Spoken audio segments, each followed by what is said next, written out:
Fix script అనేటువంటి ద్వారా ఈ రికార్డ్ క్రియేషన్ అనేటువంటి ఎలా చేస్తున్నామో మీకు నేను చూపిస్తాను. సో దానికోసం ఆల్ అనే దాని మీద క్లిక్ చేసుకొని సింపుల్ గా ఫిక్స్ స్క్రిప్ట్స్ అనండి.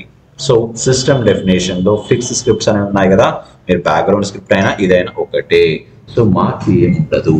సో అర్థమైంది కదా. సో ఫిక్స్ స్క్రిప్ట్ మీద క్లిక్ చేశాను అనుకోండి. So whenever we click on fix script now you can see here. So already fix scripts అనేటువంటిది ఎన్ని రాయబడ్డాయట ఈ టేబుల్ టర్మీగా 883 ఫిక్స్ స్క్రిప్ట్స్ అనేటువంటిది రాయబడి ఉన్నాయి. ఈ ఫిక్స్ స్క్రిప్ట్ యొక్క కాన్సెప్ట్ ఏంటో తెలుసా? సింపుల్ గా చెప్పాలంటే ఇది ఏంటి అంటే మనం ఎప్పుడైతే దాని మీద ఎగ్జిక్యూట్ అని కొడతామో అప్పుడే ఎగ్జిక్యూట్ అవుతుంది. అంటే జస్ట్ డమ్మీగా స్టోర్ అయిపోయి ఉంటుంది రికార్డు.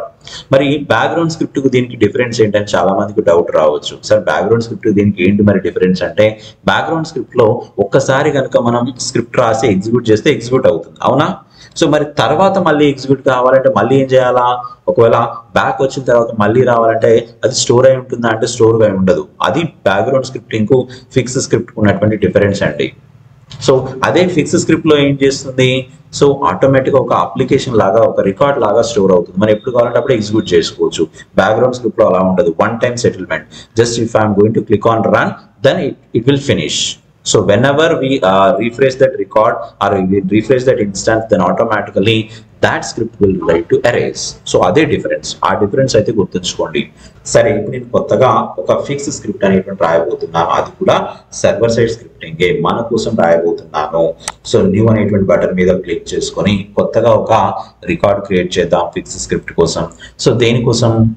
ఇన్సిడెంట్ రికార్డ్ క్రియేషన్ అందాం. సో దానికి ఒక పేరు పెట్టుకోవాలి కదా. సో కాబట్టి దీనికోసం ఇన్సిడెంట్ రికార్డ్ క్రియేషన్ బిఫోర్ అని పెట్టుకొని ఏమంటున్నా అంటే స్క్రిప్ట్ రాయబోతున్నాను అనుకోండి. సో స్క్రిప్ట్ రాద్దాం. మరి మెయిన్ ఇంపార్టెంట్ మనకు script.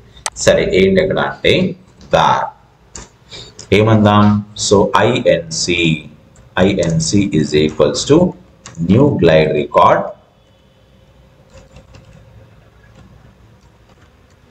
So new glide record of, so ఏంటి ఇక్కడ ఏ టేబుల్లో కావాలా? ఇన్సిడెంట్ టేబుల్లో కావాలి. సో ఇన్సిడెంట్ టేబుల్లో ఉన్నటువంటి రికార్డ్ను తీసుకొని inc is equals to new glide record of incident అన్నాను. సో ఇన్సిడెంట్ అనేసిన తర్వాత నెక్స్ట్ ఏంటి మరి ఇక్కడ ఒక రికార్డ్ క్రియేట్ కావాలంటున్నాను కాబట్టి inc dot initialise. So initialise అనేటువంటి ఒక వర్డ్ అయితే ఖచ్చితంగా వాడండి. ఎప్పుడైతే ఇనిషియలైజ్ అంటామో అంటే కొత్తగా ఒక రికార్డ్ క్రియేట్ కావడానికి మనము ఛాన్స్ అయితే ఉంది. సో ఇక్కడ ఇనిషియలైజ్ అన్నాం. సో ఇంతే సింపుల్ గా ఇనిషియలైజ్ అన్న తర్వాత ఏమందాం అంటే inc dot set value. So set value of ఏంటి? ఏ ఫీల్డ్ లో ఏ వాల్యూ పెట్టాలంటే షార్ట్ డిస్క్రిప్షన్ ఏదైతే ఉందో షార్ట్ డిస్క్రిప్షన్ లోపల నేను ఏమంటున్నాను అంటే డబుల్ కోట్స్ మధ్యలో this is a initialization method with server side script. So ఏదో ఒకటి సంథింగ్ రాసాను అనుకోండి. సో రాసాను, డిస్క్రిప్షన్ లో కూడా పెడదాం. So inc dot set value of ఏం పెడుతున్నాను ఇక్కడ అంటే సో డిస్క్రిప్షన్ వచ్చేసి ఏం పెడదాం? డిస్క్రిప్షన్ కూడా డబుల్ కోట్స్ మధ్యలో this is a example of fixed scripts. Okay, so ఈ విధంగా జస్ట్ నేను రాసాను అనుకుందాం. అంటే సో సెట్ వాల్యూ ద్వారా షార్ట్ డిస్క్రిప్షన్ వాల్యూ పెట్టాను, డిస్క్రిప్షన్ వాల్యూ పెట్టాను. సో అదే విధంగా నెక్స్ట్ వచ్చేసి ఏంటి అంటే ఎవరైతే కాలర్ ఉన్నారో కాలర్ ను పెట్టవచ్చు. అదే విధంగా నెక్స్ట్ వచ్చేసి ఇంకా కాలరే కాకుండా అసైన్మెంట్ గ్రూపే కావచ్చు. అదే విధంగా నెక్స్ట్ మిగతా ఏవైతే అసైన్మెంట్ గ్రూప్ తో అసైన్డ్ యూజర్ అనేటువంటిది కావచ్చు. ఇవన్నీ కూడా పెట్టుకోవచ్చు. ప్రయారిటీ కూడా పెట్టుకోవచ్చు. ఓకేనా? సో ఇక్కడ inc dot set value of state అనేటువంటిది నేను స్టేట్ అనేటువంటి ఇన్ ప్రోగ్రెస్ పెడుతున్నాను అనుకోండి. స్టేట్ అనేటువంటి 2 పెట్టమన్నాను. 2 అంటే అర్థం ఏంటి? In progress. ఇలా మనం ఎన్ని కావాలంటే అన్ని ఫీల్డ్ వాల్యూస్ అనేటువంటి పెట్టేసుకుని ఇలా ఇనిషియలైజేషన్ అయిపోయిన తర్వాత సో మరి ఏం జరగాల? సో ఇంకేముంది మనకు ఇవ్వాల్సింది అంటే ఇన్సర్ట్ అనేటువంటి వర్డ్ వాడండి. సో ఇన్సర్ట్ కనుక వాడకపోతే ఏమవుతుందంటే రికార్డ్ అనేటువంటి క్రియేట్ అవుతుంది కానీ ఫీల్డ్ వాల్యూస్ అనేటువంటి పెట్టబడవు. ఎందుకంటే సో ఫీల్డ్ వాల్యూస్ పెడితేనే అక్కడ ఏమవుతుంది? రికార్డ్ క్రియేషన్ తో పాటుగా ఫీల్డ్ వాల్యూ కూడా సో స్టోర్ చేసుకుంటుంది. ఉంటుంది. కాబట్టి inc.insert అనేటువంటిది వాడండి. So that's enough. సో ఇంతకు మించి ఏం లేదు. ఓకే, సో దీన్ని చిన్నగా చేసేసి సో దీన్ని ఏం చేస్తున్నాను, సేవ్ చేస్తున్నాను అనుకుందాం. So whenever we click on save, then so this fix scripts was save, right. Short script నేను రన్ చేయలేదు. సో రన్ చేస్తే సో రన్ అవుతుంది. ఇప్పుడు నాకు ఇన్సిడెంట్ టేబుల్లో రికార్డ్స్ ఉన్నాయా అంటే సో రికార్డ్స్ అనేటువంటిది లేవు. ఎక్కడ ఉన్నాయి, 27 ఉన్నాయి ఆల్రెడీ. సో కొత్తగా క్రియేట్ చేసింది అయితే లేవు, అంతేనా? సో కరెక్టే. సరే, ఇప్పుడు నేను ఏం చేయబోతున్నాను అంటే రన్ స్క్రిప్ట్ అందాం అనుకుందాం. సో ఇక్కడ రన్ అనగానే ఇక్కడ చూడండి, మీరు బాగా గమనించండి, రన్ ఫిక్స్ స్క్రిప్ట్ అనేటువంటిది అనగానే ఏమవుతుందంటే ఈ స్క్రిప్ట్ ఏదైతే ఉందో అది రన్ అయిపోయి దాని మీద అప్లికేషన్ ఏదైతే ఉందో ఆ అప్లికేషన్ ఎగ్జిక్యూషన్ అయితే జరుగుతుంది. అంటే ఏదైతే జరగాలో జరుగుతుంది అంతే. సో రన్ స్క్రిప్ట్ అన్నాను. సో చూడండి, రన్ ఫిక్స్ స్క్రిప్ట్ అన్నాను.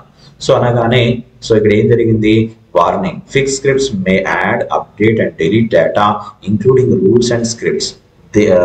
They may also change properties, settings, back up and data before proceeding అన్నారు. సో ఈ ఫిక్స్ స్క్రిప్ట్ అనేటువంటి వాడడం ద్వారా ఏదైనా రికార్డ్ అనేటువంటి డిలీట్ కానీ, అప్డేట్ కానీ, క్రియేషన్ కానీ జరుగుతాయి.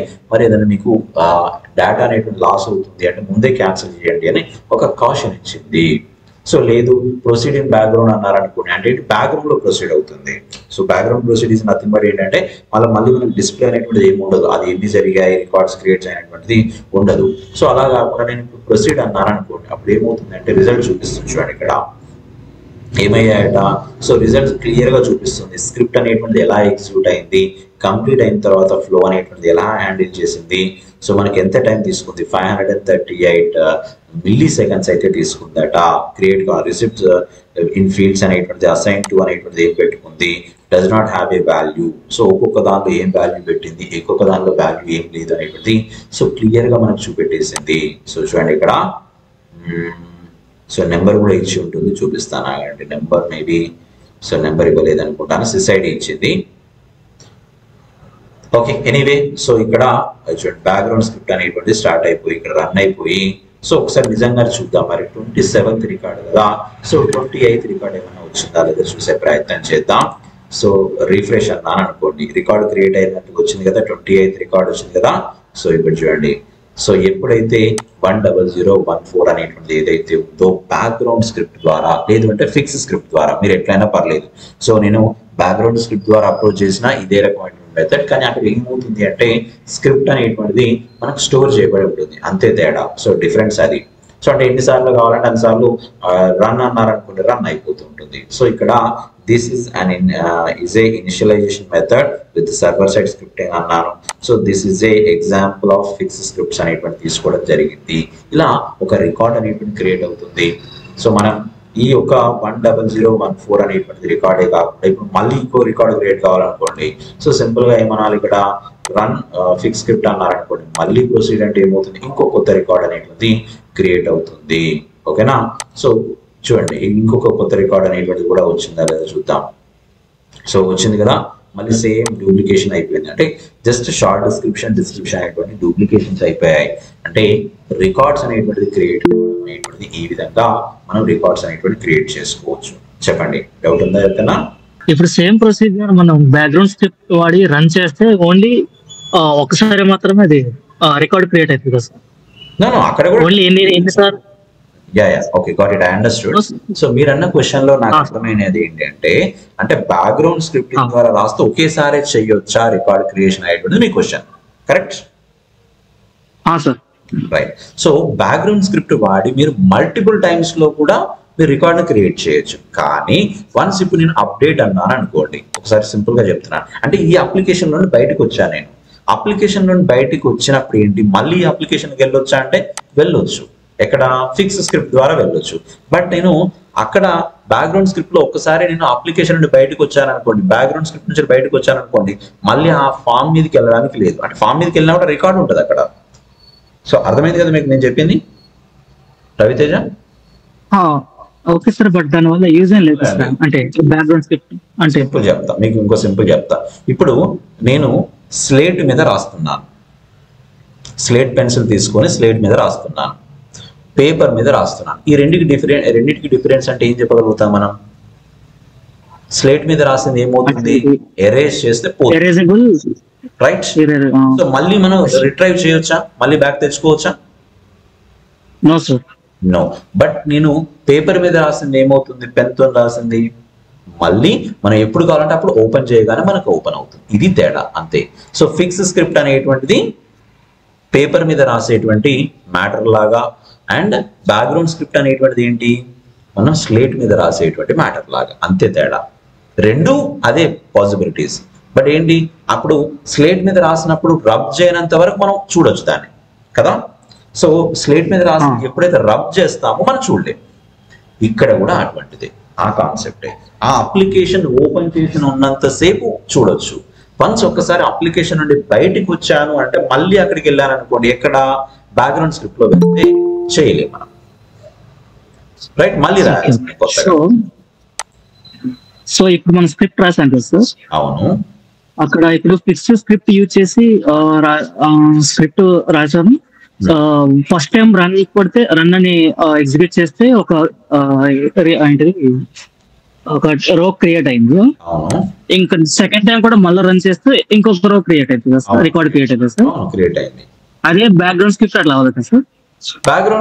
బ్యాక్గ్రౌండ్ స్క్రిప్ట్ లో ఏంటి అవుతుంది, కానీ ఏంటి అప్లికేషన్ బయటకు వచ్చామనుకో, అప్లికేషన్ బయటకు వస్తే పోతుంది కదా, కోడ్ అంతా వెళ్ళిపోతుంది కదా, ఇది ఎరేజ్ అయిపోతుంది. నో సార్, ఇప్పుడు సేమ్ స్క్రిప్ట్ రాసాం, బ్యాక్గ్రౌండ్ స్క్రిప్ట్ యూజ్ చేసి 2 సార్లు, I mean first time run script చేస్తే ఒక రికార్డ్ క్రియేట్ అవుతుంది, మళ్ళీ సేమ్ ఇంకొకసారి రన్ క్రియేట్ చేస్తే, ఐ మీన్ రన్ ఎగ్జిక్యూట్ చేస్తే సెకండ్ రికార్డ్ కూడా క్రియేట్ అవుతుంది సార్. డూప్లికేట్ సేమ్ అవుతుంది. చూపిస్తాను, అది కూడా చూపిస్తాను, ఆగండి ఒక నిమిషం.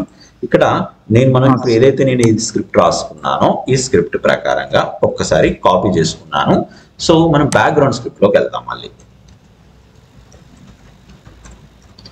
సో బ్యాక్గ్రౌండ్ స్క్రిప్ట్ లోకి వెళ్ళి ఇక్కడ పక్క ట్యాబ్ లో ఓపెన్ చేసుకొని, ఇక్కడ నేను ఏం చేస్తున్నాను, ఇదే స్క్రిప్ట్ నేను పేస్ట్ చేశాను. పేస్ట్ చేసి ఏంటంటే విత్ బ్యాక్గ్రౌండ్ స్క్రిప్ట్ అనేటువంటిది ఇస్తున్నాను. సో ఇక్కడ సో జస్ట్ లైక్ 2 అనో సంథింగ్ ఏదో ఇచ్చాను. సో ఏంటి ఇక్కడ, ఇప్పుడు నేను ఇది క్లిక్ చేసుకుంటే ఏం కావాలా, రికార్డ్ క్రియేట్ కావాలి. సో చూద్దాం మరి క్రియేట్ అవుతుందా లేదా.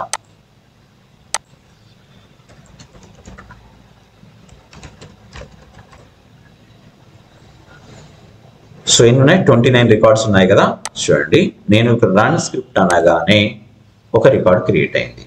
So clear Raviteja. So record 30 ఉన్నాయి, రైట్. ఇప్పుడు నేను ఇక్కడ థర్డ్ పెట్టుకుంటున్నాను, థర్డ్ పెట్టేసి రన్ అన్నాను అనుకోండి, క్రియేట్ అయిందా రికార్డ్ చూపిస్తాను. 30 కదా, 31st ఉంటుంది చూడండి, రైట్. సో క్లియర్ కదా.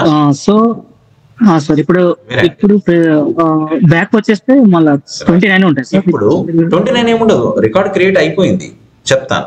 సో రికార్డ్ క్రియేట్ అయింది, 31 రికార్డ్స్ ఉన్నాయి. సరే, ఇప్పుడు మనం ఈ అప్లికేషన్ గురించి మాట్లాడుతున్నాం, రికార్డ్ క్రియేట్ అయిన దాని గురించి మాట్లాడుకోవట్లేదు. ఇప్పుడు బ్యాక్గ్రౌండ్ స్క్రిప్ట్ గురించి, ఈ అప్లికేషన్ గురించి మాట్లాడుకుంటున్నాం. ఇప్పుడు నేను పొరపాటున రీఫ్రెష్ అన్నాను అనుకుందాం. సో ఎక్కడికి పోయింది రికార్డ్, అంటే బ్యాక్గ్రౌండ్ స్క్రిప్ట్ అనేటువంటి ఎరేజ్ అయిపోయిందా లేదా, రైట్. బట్ అలా కాకుండా ఇప్పుడు ఫిక్స్ స్క్రిప్ట్ ఉంది అనుకో, ఫిక్స్ స్క్రిప్ట్ ను రీఫ్రెష్ చేయండి, ఏం చేయండి, ఎందుకంటే రికార్డ్ లాగా ఉంది ఇది. సో క్లియర్ కదా, రికార్డ్ లాగా ఉంది కాబట్టి మీరు జస్ట్ లైక్ ఏంటంటే సింపుల్ గా చెప్పాలంటే మనం ఒక రెడీ చేసుకుని ఒక దగ్గర పెట్టుకున్నాం, ఎప్పుడు కావాలంటే వాడుకోవచ్చు అంతే. సో ఇది ఏంటి, 1 టైం సెటిల్మెంట్, అప్పుడు మాత్రమే వాడాలి అంతే. సో తర్వాత వాడితే పని చేయదు, అంటే ఉండదు అక్కడ డేటా ఉండదు అంతే తేడా. సో అర్థమైంది కదా, రైట్.